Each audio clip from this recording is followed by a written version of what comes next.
Hello, welcome back for day 4, first week of school read alouds. So by day 4, my students are feeling pretty comfortable in the classroom, socializing with one another and getting pretty situated within the routines. So on this day, I like to take the opportunity to share a read aloud that will help them learn different voice levels in the classroom. So this story that I chose for day 4 is called Decibella and Her 6-Inch Voice. I actually researched this book a couple years ago when I had a class that was pretty chatty.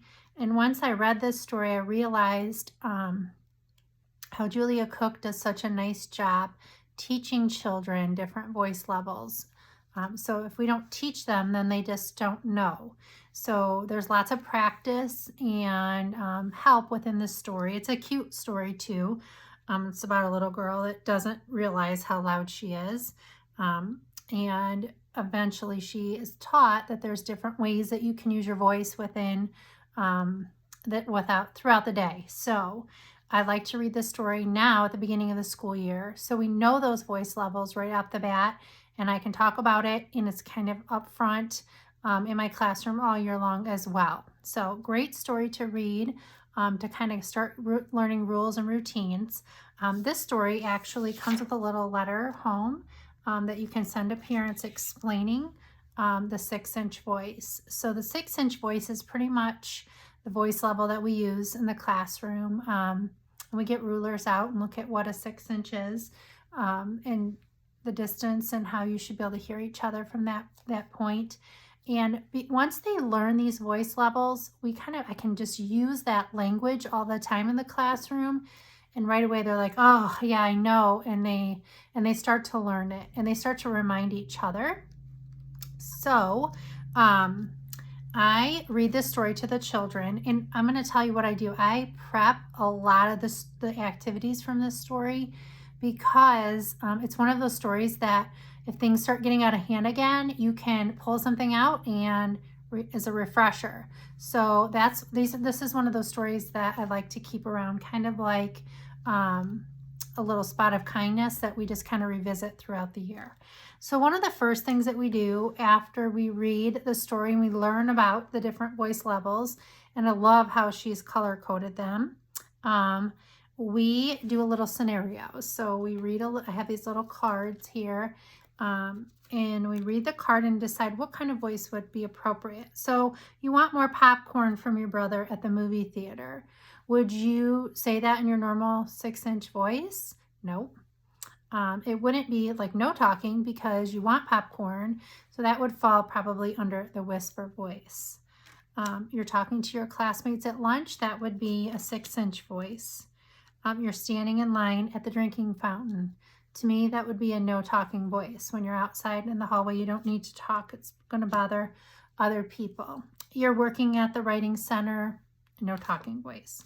Okay, like a good example of the outside voice would be like recess time, when you can project your voice as loud as you want to.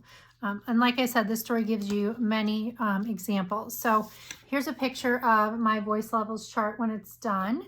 I like to take pictures just so I can have a reference to when I'm teaching and I pull this out.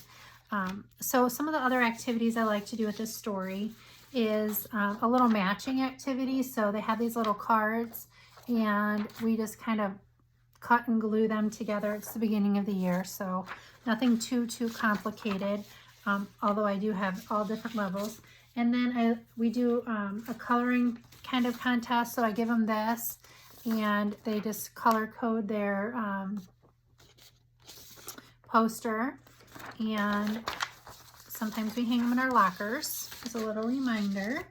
I also have this little 6-inch voice craft, and it says, when I use my 6-inch voice, I can, and then they write down things, and we always like list these on a pocket chart paper too. So some ideas might be they could focus, they can do their work, they can help others, they're making good choices, they're proud, they're able to listen to their teacher, concentrate, be a good teammate. So when you are using your 6-inch voice, it helps everybody, not just you. So I also have these little bookmarks, and we put one at each table just kind of as a little reminder. And then at the end of the day, a story that I like to read that I feel goes with this story is called Lacey Walker, the Nonstop Talker. And super cute story about nonstop talking. So it kind of lends itself well. I love this story too. There's so many things that you could do to go along with this story as well. But I feel like Decibella really hits on the teaching of the voice levels that is so important for the kids to understand. And also this author, Julia Cook, has so many amazing, I think she's a counselor, I'm not positive, but amazing teaching picture books. So you should really check her out too. So that is my tip for day 4, read aloud to my students.